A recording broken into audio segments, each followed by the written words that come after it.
That's awesome.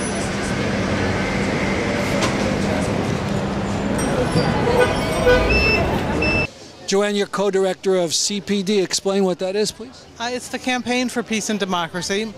It was an organization that was founded in 1982, and at that time we were opposing both U.S. imperialism and repression in Eastern Europe and the Soviet Union.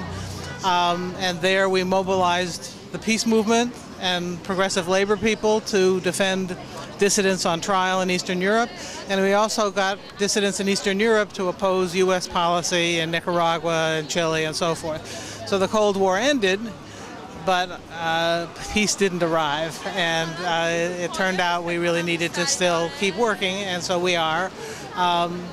And of course, Iran is not the only issue.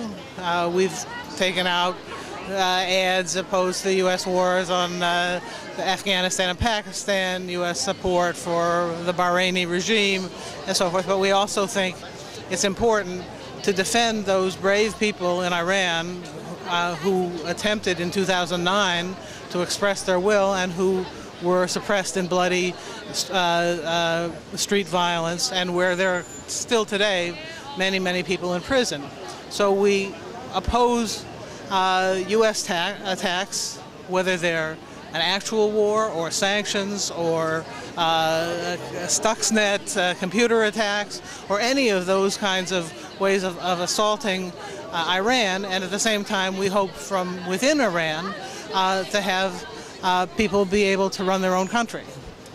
Now, I understand that Ahmedinejad invites people from the left to come and have dinner with him. And that has happened a couple times. I don't know if it's happening today. What do you feel about that? Have you ever been invited? I actually was invited a few years ago, and I didn't go. And they are doing it now. I just saw people who were going, standing on the street corner there. And I think it's a big mistake. It's a big mistake not to talk to anybody. You can talk to them, but when you go to dinner, it's an expression of some kind of affiliation. And that, I think, is a moral and strategic mistake for the peace movement. I wouldn't sit and have dinner, by the way, with Obama or Netanyahu either. That is, these kinds of dinners are a way for the government to look like the people who are at the dinner are their friends. And I think we don't want the peace movement to be the friends of a regime that does that kind of repression to people just like us if we were in Iran. Pressure of sanctions have overwhelmed our struggle for a brighter future for Iran. We are here to say we are terrified of the thought of war. We are here to say we are terrified of the thought of war. We are here to tell U.S. and Israel to leave us alone. We are here to tell U.S. and Israel to leave us alone.